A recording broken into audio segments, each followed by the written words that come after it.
Hola a todos, ¿cómo están? Bueno, en 5 minutos empezamos.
Bueno, buenas tardes a todos. Mi nombre es María Eugenia Foti Verdasco. Yo soy residente de tercer año y el Ateneo que les traigo el día de hoy surge por mi rotación por el sector de biología molecular y lo titulé Diagnóstico molecular de clostridioides difficile. Para comenzar, bueno, el Clostridioides difficile, que antes lo conocíamos como Clostridium difficile, pero hace unos años cambió su género, es un bacilo gram positivo móvil, anaerobio estricto, formador de esporas y es el principal patógeno responsable de la diarrea adquirida en pacientes hospitalizados.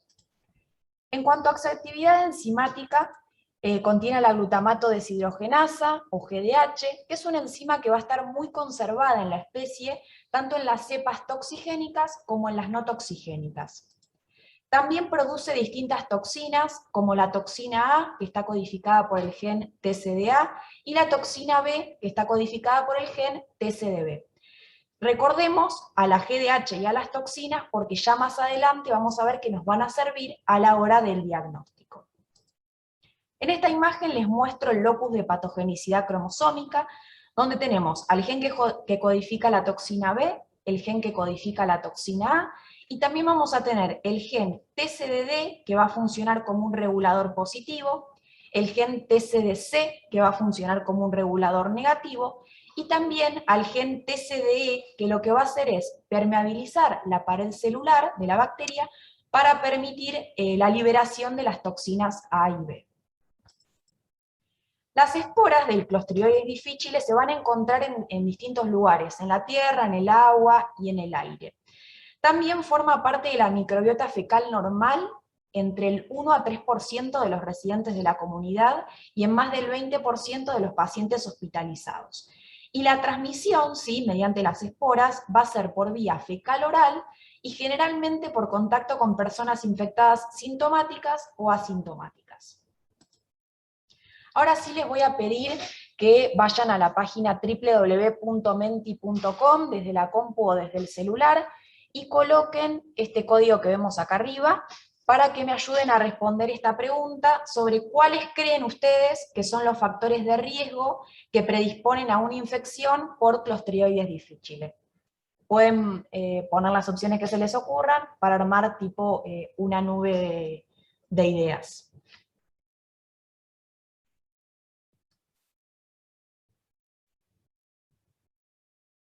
¿Les entró? Sí, bien, genial. Bueno, esperamos unos segunditos a que sigan respondiendo y ya vamos a ver las respuestas.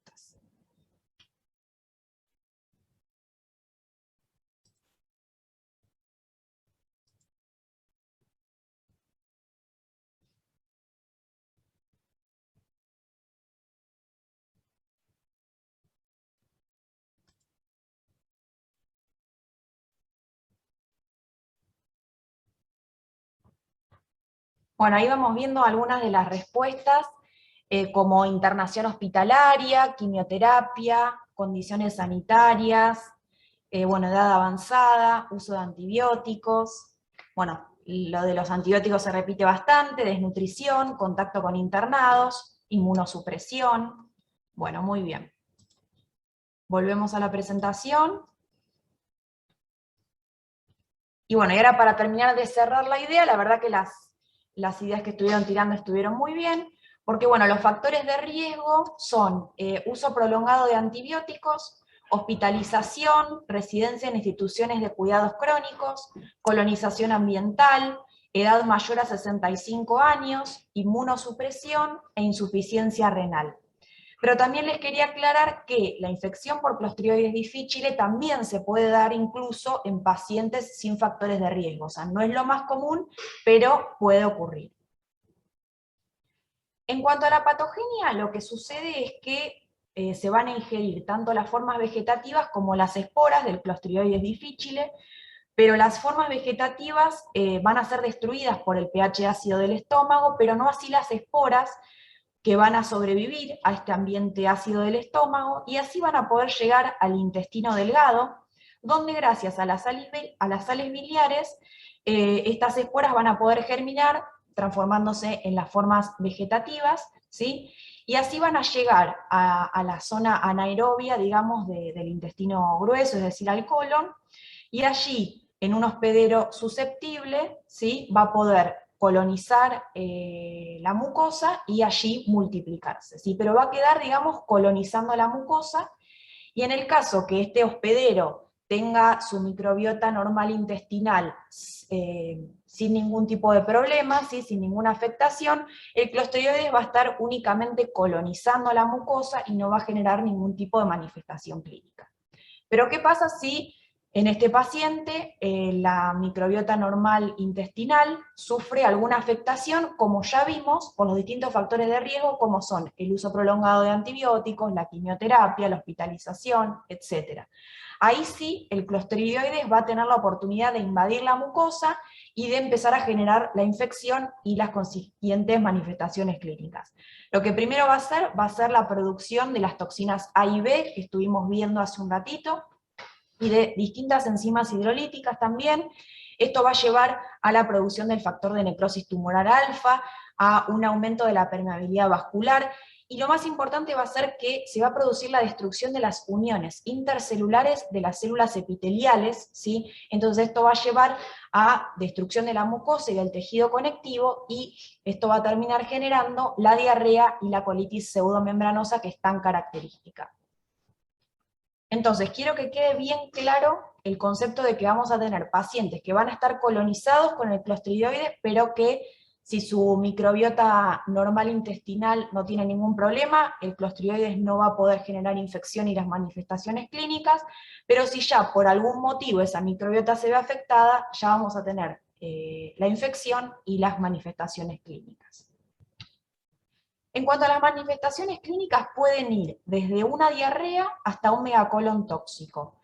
La diarrea va a estar definida por más de 3 deposiciones desligadas en menos de 24 horas, o una mayor frecuencia de evacuación que la normal para el individuo. Luego también se puede presentar un hilio, que serían signos de disrupción severa de la función intestinal, como vómitos y ausencia de deposiciones, y signos radiológicos de distensión intestinal.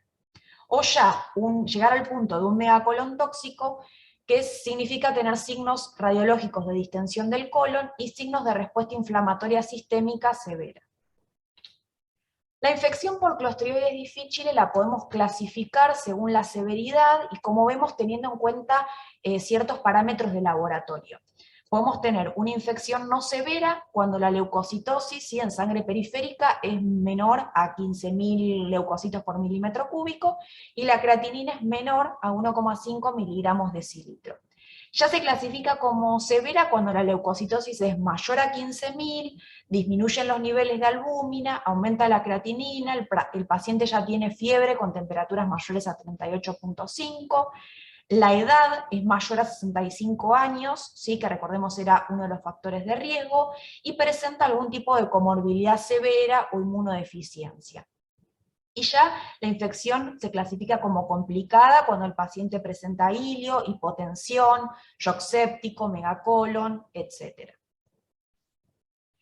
Les quería mostrar este póster que bueno, fue llevado y presentado en el Congreso de la SADI en el año 2017, y se lo quería mostrar más que nada porque no hay suficientes, digamos, datos sobre incidencia y prevalencia de la diarrea por Clostridioides difficile en nuestro país, ¿sí? Entonces me pareció interesante mostrarles este póster porque además fue presentado por el Servicio de Infectología de nuestro hospital, y lo que hicieron fue determinar la incidencia de la diarrea por Clostridioides difficile en una unidad de trasplante de células hematopoyéticas. Si bien la población es bastante sesgada, me pareció interesante mostrarlo. Y también lo que hicieron fue analizar los distintos factores de riesgo. Ellos analizaron un grupo de 465 pacientes trasplantados de médula ósea, ¿sí?, en los cuales se registraron 7 episodios de diarrea asociada a Clostridioides difficile. La mortalidad fue muy alta, fue del 43%, pero es lo que reporta la bibliografía para este tipo de pacientes, ¿sí? Y además lo que ellos vieron es que en estos casos la mayoría de estos pacientes no habían iniciado todavía el tratamiento antibiótico, entonces se considera que el principal factor de riesgo fue la quimioterapia. Entonces concluyen que la diarrea asociada al Clostridioides difficile en este tipo de pacientes tiene que ser considerada siempre de gravedad y tratarla como tal. También les quería mostrar que, bueno, el año pasado se publicó en la revista Medicina de Buenos Aires este documento que nos habla sobre las recomendaciones intersociedades para diagnóstico, tratamiento y prevención de las infecciones por Clostridioides difficile. Como vemos, participaron distintos médicos de nuestro hospital y de otros hospitales, y la idea fue poner en común, ¿sí?, cómo realizar, bueno, tanto el diagnóstico, el tratamiento y el seguimiento, ¿sí?, de este tipo de pacientes. Y bueno, ellos definen al caso confirmado de infección por Clostridioides difficile cuando el paciente tiene una clínica compatible, es decir, más de 3 deposiciones en menos de 24 horas, y además tienen una evidencia microbiológica de toxina libre de Clostridioides difficile sin evidencia de otra causa de diarrea. O si tenemos una demostración de colitis pseudomembranosa por colonoscopía o histopatología, que esto ya se encarga el médico. Ahora sí les pido nuevamente que vayan a www.menti.com y que ahora usen este nuevo código. Y la pregunta es, en términos de contagiosidad, ¿por qué es importante saber que un paciente está infectado con Clostridioides difficile? Y tenemos, es multiple choice, y tenemos la opción A, que es por importancia epidemiológica, la opción B por aislamiento, o la C para hacerle un control post-tratamiento.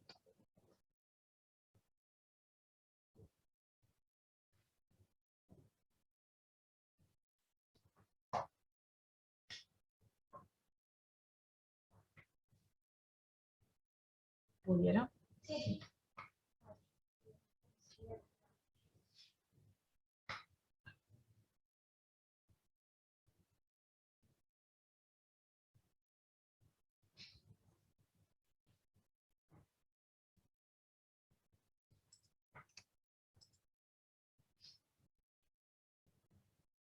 ¿Pudieron? Sí.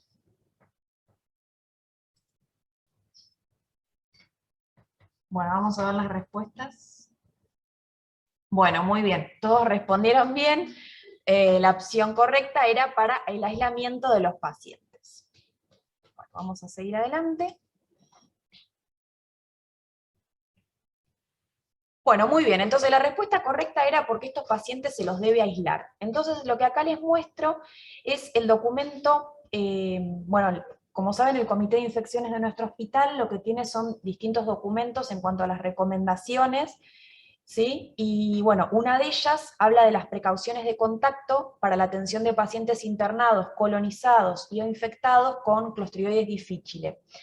En este caso, estos pacientes se les va a colocar en la puerta de la habitación estas siglas C y D como para alertar a aquellos, bueno, al distinto personal que lo vaya a atender de que este paciente tiene este tipo de aislamiento. Entonces, ante la sospecha de una infección por Clostridioides difficile, se va a hacer un aislamiento precoz de estos pacientes con diarrea hasta tanto tener el resultado del laboratorio. Estos pacientes tienen que estar en una habitación individual y todo aquel personal que los vaya a atender tiene que usar camisolín y guantes. Además, tiene que haber un lavado de manos con jabón antiséptico, no con alcohol, porque las esporas del Clostridioides son resistentes al alcohol, ¿sí? Entonces, este lavado de manos tiene que ser antes y después de la atención al paciente. Hay que mantener el aislamiento por la duración de la diarrea y hasta las 48 horas posteriores, y en situación de brote se va a prolongar este aislamiento hasta el alta. Ahora sí, vamos a pasar a ver un poco más acerca del diagnóstico.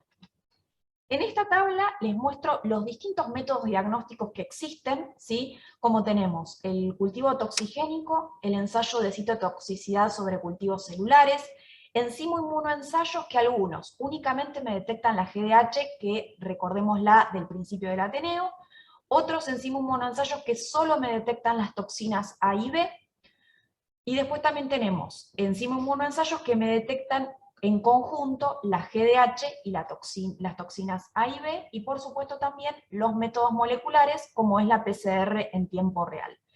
En el caso de nuestro hospital, los métodos que se utilizan dentro del algoritmo diagnóstico son el enzimo-inmunoensayo que detecta GDH y toxinas, que es realizado por el sector de biología de nuestro laboratorio, y la PCR en tiempo real, que hoy por hoy la estamos realizando en el sector de biología molecular.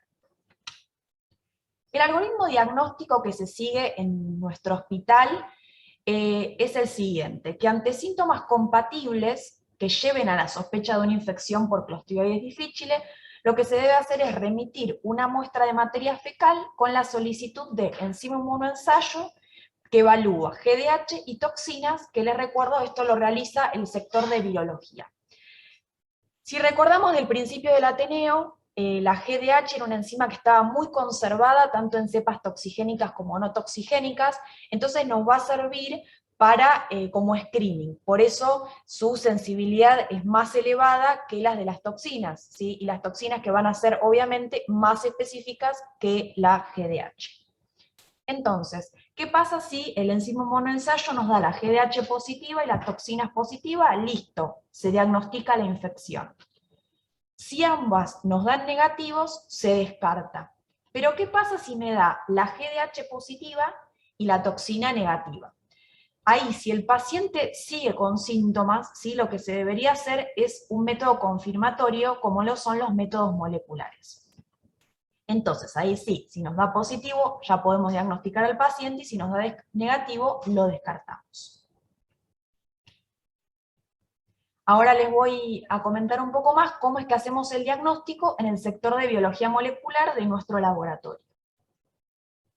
En cuanto a la preanalítica, bueno, la muestra va a ser de materia fecal. Idealmente la muestra tiene que ser líquida o semilíquida, y se la va a colocar en un frasco de urocultivo sin conservantes ni diluyentes. En primer lugar, esta muestra va a ser procesada por virología para realizar el enzima monoensayo que estuvimos viendo recién. La recomendación es que no se debe procesar una muestra del mismo paciente dentro de la misma semana por la misma metodología, ¿sí? Y hay que conservar en heladera esta muestra si es que no se puede procesar en el momento.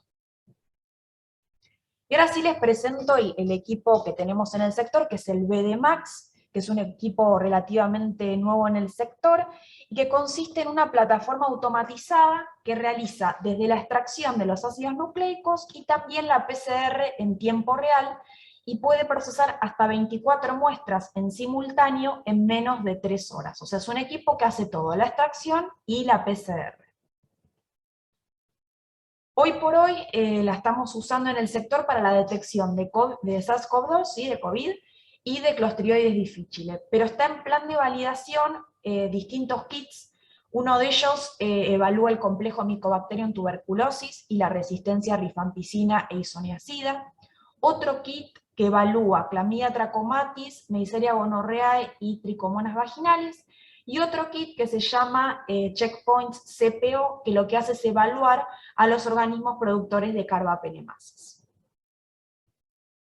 Entonces, vamos a comenzar con el procesamiento de la muestra, que recuerden que entonces la materia fecal nos va a llegar en un frasco estéril, como de urocultivo. Se va a tomar una porción, ya sea con hisopo o con pipeta, y se la va a colocar en un Eppendorf que va a contener 200 microlitros de PBS. Luego eso se va a vortexear para homogeneizar, y se van a pasar 100 microlitros, ¿sí? De ese Eppendorf a este tubo, que es un tubo que viene con el kit para Clostridioides difficile del equipo BDMAX, que contiene un buffer tritón X100. Cada uno de esos tubitos va a corresponder a un paciente y se los va a colocar en este tipo de rack, ¿sí? que es una de las partes, digamos, del equipo BDMAX. ¿Sí? Se va a colocar uno al lado del otro, y en estas endijas que vemos acá, que dice 1, 2, 3, 4, se van a colocar este tipo de cartuchos, como vemos, uno por paciente, que contienen todos los reactivos necesarios para realizar desde la extracción hasta la PCR, y todos estos reactivos están liofilizados.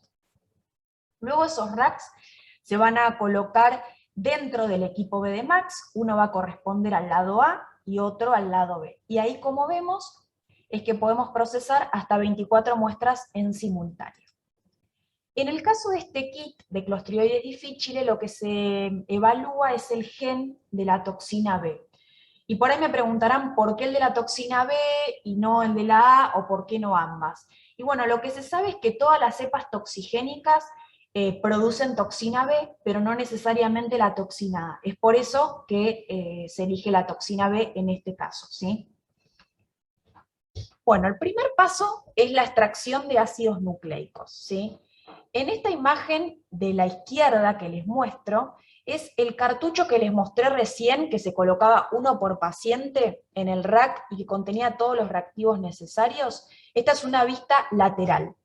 Entonces, en primer lugar vamos a tener el tubo donde se va a producir la lisis, después el tubo de extracción, que va a contener los reactivos necesarios para la extracción, como son las perlas magnéticas, y un control interno, ¿sí? Que ese control interno nos va a servir para evaluar cómo fue todo el proceso, ¿sí? Desde la extracción hasta la PCR, ver si todo el proceso se llevó a cabo correctamente. Después tenemos en el tubo de al lado la Master Mix para Clostridioides difficile, que va a contener el primer para la toxina B, las sondas y las enzimas, todo lo necesario para realizar la PCR en tiempo real. Después tiene distintos tipos de buffers, un reservorio para desechos y tips para ir tomando los distintos volúmenes.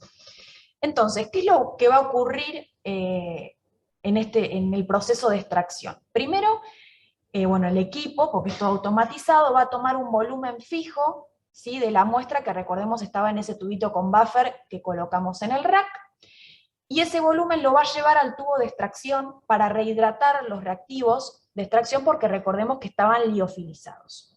Una vez que los rehidrata, los lleva al tubo de lisis, ¿sí? Y ahí en ese tubo de lisis, con el calor, lo que se va a producir es que se van a alisar todas las células y se va a liberar el material genético. Y ahí los ácidos nucleicos se van a pegar a las perlas magnéticas, que recordemos era uno de los reactivos para la extracción. Luego se va a acercar un imán, como vemos acá en la imagen, y esas perlas con el material genético se van a adherir, van a quedar, digamos, retenidas en las paredes del tubo, y entonces con la pipeta se van a poder retirar todo lo que no nos interesa, porque el material genético, que es lo que nos interesa, ya va a estar pegado en las perlas magnéticas. Luego se va a agregar un buffer de lavado para seguir eliminando todo aquello que no nos interesa, y luego se va a incorporar un buffer de elusión, ¿sí? Y calor. Y esto lo que va a generar es que los ácidos nucleicos se separen de las perlas magnéticas, ahora sí nos queden en solución, y entonces cuando yo acerque el imán, las perlas magnéticas, que ya no van a tener el material genético adherido, van a quedar retenidas en la pared, y ahora sí, como los ácidos nucleicos van a estar en solución, los puedo retirar y llevar a colocarle un buffer de neutralización y ya llevarlo hacia el tubo con la Master Mix, y ahora sí ya tengo todos los reactivos necesarios para seguir al siguiente paso, que es la PCR en tiempo real. Que recordemos, estábamos evaluando la presencia o no del gen de la toxina B del Clostridioides difficile.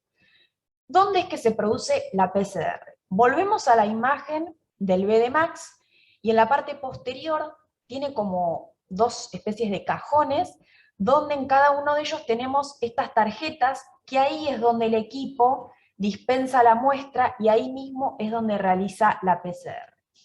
Recordemos brevemente en qué consistía una PCR en tiempo real. Bueno, recordemos que tenemos entonces la doble hebra de ADN, que va a aumentar la temperatura, y eso va a generar que las dos hebras se desnaturalicen y nos queden en simple hebra, y ahí sí, si tenemos nuestro gen de interés, se va a estar pegando el primer, ¿sí? Y la ADN polimerasa va a poder empezar a elongar la hebra. Como tenemos una PCR en tiempo real, lo que además también vamos a tener es una sonda, ¿sí? Una sonda Tachman, que tiene en un extremo un reportero y en otro extremo un quencher, como lo vemos acá en la imagen, y que también se va a pegar también en una zona de nuestro gen de interés, pero una zona más central. Mientras que el reportero esté cerca del quencher, como vemos en el inicio de la animación, ese reportero no va a poder emitir fluorescencia, ¿sí? Pero como la ADN polimerasa tiene una actividad exonucleasa 5'3', cuando empiece a elongar desde el primer, va a hidrolizar la sonda, y ahí sí el reportero se va a separar del quencher y va a poder emitir fluorescencia, ¿sí? Entonces, ¿cuándo se va a emitir fluorescencia? Bueno, cuando tengamos presencia de nuestro gen de interés, el primer se haya podido pegar, la ADN polimerasa elongue la hebra, rompa la sonda, y ahí sí se separa el reportero del quencher, y ese reportero empiece a emitir fluorescencia. Y vamos a tener la generación de este tipo de gráficos, que son fluorescencia según número de ciclos. Y se va a estar generando este tipo de curva sigmoidea, donde tenemos primero una fase lag, luego una fase exponencial, y por último una fase de plató, que en este momento es cuando ya los DNTPs se agotaron. Quería mostrarles además que acá en verde tenemos marcado el valor de CT o de CP, que es el umbral a partir del cual la fluorescencia deja de ser basal y empieza a ser detectable. Y ese número de CP o de CT nos está hablando del número de ciclos necesarios para amplificar nuestro ADN, ¿sí? Y tenerlo ya en niveles detectables. Entonces, si tenemos un nivel de CP alto, nos está hablando de que se necesitan mucha cantidad de ciclos, ¿sí? Para amplificar nuestro material genético inicial, es decir, que en este caso nuestra carga bacteriana era baja. Pero en el caso de que nuestro CP sea bajito, nos está hablando de que fueron necesarios pocos ciclos para que esa carga bacteriana inicial llegue a niveles detectables, es decir, que nuestra carga bacteriana inicial era mayor, ¿sí? Era alta. Acá les muestro cómo es el informe que nos brinda el equipo, porque además el BDMAX interpreta los resultados y nos da este tipo de informe. Acá vemos 3 pacientes. El paciente 1, fíjense que ya nos informa que el resultado es positivo, el paciente 2 también, y el paciente 3 que es negativo. A 475 o 520 nanómetros vamos a estar evaluando el gen de la toxina B del Clostridium difficile. Como vemos, para el paciente 1 nos dio un CP de 21.8, y en el paciente 2 de 24.9. Y en el caso del paciente 3, como fue negativo, no hubo amplificación. Y también a 585 a 630 nanómetros, lo que se evalúa es el control interno, que recordemos lo habíamos colocado al principio para evaluar todo el proceso de extracción y también de la amplificación. Y también les muestro cómo dieron las curvas, ¿sí? Porque además de darnos este informe, nos muestra las curvas de amplificación. Fíjense que tanto para el paciente 1 como el paciente 2, que habían dado positivos, ¿sí? Acá en el gráfico superior estamos viendo las curvas a 475 y 520 nanómetros para evaluar la toxina B. Y fíjense cómo tenemos las curvas de amplificación, ¿sí? Y en el caso del paciente 3 que dio negativo, no hubo amplificación. Y ahora sí, en la parte inferior, lo que evaluamos son las curvas del control interno.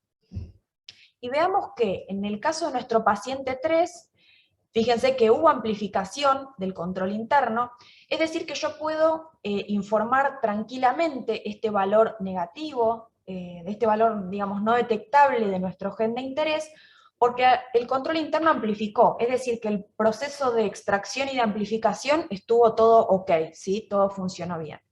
Pero veamos por qué en el caso del paciente 1 y el paciente 2, que dieron positivos para nuestro target, por qué el control interno da o negativo o amplificó muy poco. Y esto es porque los reactivos, ¿sí? En este caso, se desplazan y se utilizan para amplificar a la toxina B, en este caso, y no así para amplificar el control interno, ¿sí? Pero por eso, digamos, el proceso funcionó bien porque obviamente nuestro gen de interés lo amplificó, pero como no le quedan reactivos para amplificar el control interno, es por eso que pueden dar negativos o muy bajitos. Ahora sí, también les quería comentar cómo fue el plan de verificación para poner a punto esta técnica. Y lo que primero se hizo fue evaluar el límite de detección, o LOD, y lo que teníamos que hacer era verificar el LOD del fabricante, que era de 125 a 265 unidades formadoras de colonias por cada 10 microlitros, pero como no contamos con ningún estándar de concentración conocida, lo que se hizo fue tomar una muestra de Clostridium difficile positiva con un CP de 24.1. lo que se hizo fue realizar sucesivas diluciones seriadas con PBS, para lograr muestras con un CP de 30, 33, 35 y 37. Lo que se hizo fue procesar estas 4 muestras, pero a partir del CP33, ¿sí? En la del 33, 35 y 37, ya daban todas no detectables. Es por eso que se elige, para evaluar el límite de detección, a la del CP30. Y lo que se hace es procesarla por quintuplicado durante 5 días, buscando que todas nos den detectables, ¿sí? A CP30. También lo que se evaluó fue el porcentaje positivo y negativo de concordancia, evaluando este nuevo método BDMAX, comparándolo con el GeneXpert y el FilmArray del panel gastrointestinal, y se evaluaron 10 muestras que eran detectables y 10 muestras no detectables, y como vemos el porcentaje de concordancia fue del 100%. Y también se evaluó la correlación entre métodos, ¿sí? Comparando con muestras que habían dado detectables y no detectables, por el GeneXpert, FilmArray y la inmunocromatografía, y bueno, esas mismas muestras se procesaron por el BDMAX, y como vemos también la correlación fue toda del 100%. En cuanto al informe final, para cerrar esta parte de verificación, bueno, se pudo corroborar el límite de detección establecido por el fabricante de 125 a 265 unidades formadoras de colonias por cada 10 microlitros en un CP de 30, con 100% de positividad. Se obtuvo un porcentaje positivo de concordancia y negativo del 100%, y la correlación entre métodos también fue de un 100%, lo cual concuerda con el criterio de aceptación. Ahora ya para ir terminando, un caso clínico como para ejemplificar todo esto que les estuve contando. Y tenemos que, bueno, el 9 de octubre de este año, tuvimos un paciente de 45 años que fue derivado de Chaco con diagnóstico de leucemia mieloide aguda y neumonía bilateral. Entonces, bueno, se interna en nuestro hospital para seguir con los diversos estudios y tratamiento, y bueno, lo que se decide es iniciar una antibioticoterapia empírica de amplio espectro. Bueno, obviamente se le realiza la PCR para COVID y da no detectable, y el 15 de octubre, ante los cultivos negativos, se suspenden los antibióticos y se decide comenzar con la quimioterapia para tratar la leucemia. Pero el 24 de octubre, nuestro paciente presenta diarrea sin sangre, pus o moco, con 10 deposiciones en menos de 24 horas y sin fiebre. Entonces lo que se decide es tomar muestras de materia fecal, y se le solicita coprocultivo, leucocitos en materia fecal y GDH y toxinas para Clostridioides difficile. Tanto el coprocultivo como los leucocitos dieron negativos, ¿sí? Pero veamos, el enzima inmunoensayo realizado por el sector de virus les dio un antígeno de GDH positivo y la toxina negativa. Entonces, se les agrega una nota, ¿sí?, que dice que se sugiere confirmar este resultado utilizando métodos moleculares como es la PCR. Entonces, ante este resultado de GDH positivos y toxina negativos, como habíamos visto en el algoritmo, se solicita la PCR para confirmar, pero ya se inicia tratamiento con vancomicina vía oral, 125 miligramos cada 6 horas. Y ya se lo aísla al paciente, ¿sí? Recordemos que cuando un paciente tenía sospecha y presentaba diarrea, ya directamente por precaución se lo aislaba hasta tanto estén los resultados del laboratorio. Y bueno, cuando realizamos la PCR nosotros en el sector, nos dio positivo, ¿sí? Es decir, se informa de esta manera, que se detecta la presencia del ADN del gen de la toxina B. Ya para ir cerrando, les quería mostrar también este póster que se presentó en el Congreso de la ABA en el 2019, que lo realizaron Lourdes y Zoé durante su rotación por el sector de virus de nuestro laboratorio, y que hablaba de la utilidad de un algoritmo de detección para Clostridioides difficile, ¿sí? Y lo que ellos hicieron fue evaluar aquellas muestras a las cuales les había dado GDH positivo y toxina negativo, ¿sí?, cuántas volvían para la confirmación. En ese entonces se realizaba el GeneXpert. Y veamos que de 2.516 muestras que se enviaron para realizarles toxina y GDH, 239, es decir, al 9,5%, les dio GDH positivo y toxina negativo. Es decir, que era necesaria la confirmación. Pero únicamente se enviaron 140 muestras para confirmar, de las cuales 62 se obtuvieron pruebas para toxina positivas, ¿sí? Entonces ellos concluyen que, bueno, el enzima inmunoensayo, digamos, nos permite confirmar o descartar el diagnóstico cuando ambos son positivos o negativos, ¿sí? Pero en el caso que nos dé GDH positivo y toxina negativo, ¿sí? Como ya venimos viendo, es necesaria la confirmación por amplificación de ácidos nucleicos. Entonces, a partir de esto, a mí me surgió la duda de, bueno, ver qué es lo que estuvo pasando en este poquito tiempo desde que tenemos esta práctica en biología molecular. Y bueno, hice el análisis desde el 5 de octubre, que fue el día en que se empezó a utilizar esta PCR, sí, este kit en el sector de biología molecular, porque antes se realizaba por GeneXpert en el sector de bacteriología, hasta el 30 de noviembre. Sé que es poco tiempo, pero bueno, quería ver cómo venían estos datos. Entonces, de un total de 28 muestras de materia fecal que en el sector de virus habían dado GDH positivo y toxina negativos, veamos que solo 17 de estos pacientes volvieron a remitir muestra para confirmar, ¿sí? Por PCR, es decir, un 60%, y de esos la PCR nos dio casi en la mitad de los casos positivos y en la mitad de los casos negativos. Es decir, que bueno, no siempre son positivas las PCR ni siempre son negativas, es decir, que siempre se necesita la confirmación.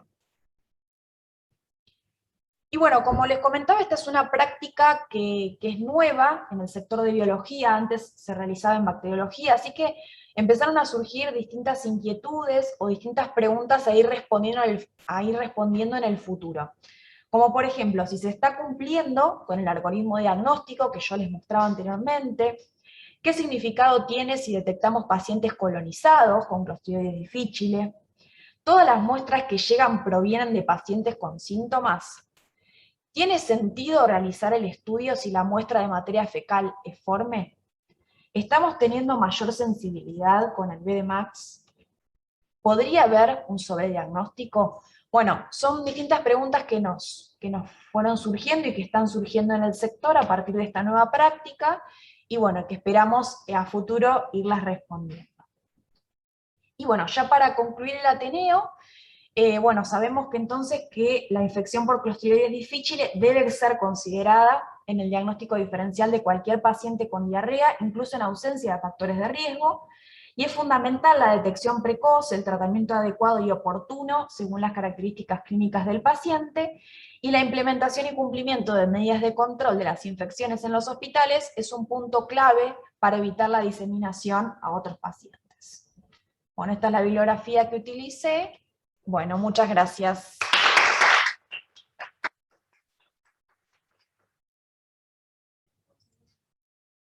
Bueno, gracias.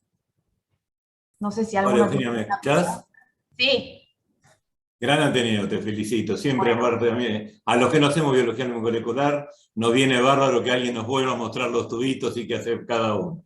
Así que bueno, genial. gracias. Ahora, creo que lo que te voy a preguntar, ya me lo respondiste con el tema del sobrediagnóstico, porque si uno dijera que la PCR desempata, directamente vamos con la PCR del primer momento y nos ahorramos los que no retornan para el estudio confirmatorio y el tiempo que se lleva hasta que las dos pruebas de enzima inmunoensayo se hace. O sea, me parece que se hace imperativo tener pronto una respuesta, ¿no? Del tema del sobrediagnóstico.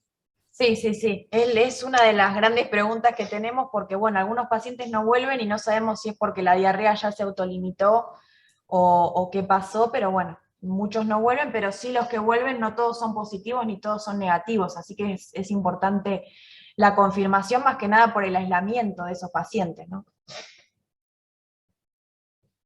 No sé si alguien más tiene alguna pregunta o quiere acotar algo más. Otra cosa que nos está pasando, como para agregar al respecto a lo que decía Luis, es que nos llaman muchas veces los infectólogos porque el paciente parece que tuvo diarrea un día y fue una diarrea autolimitada.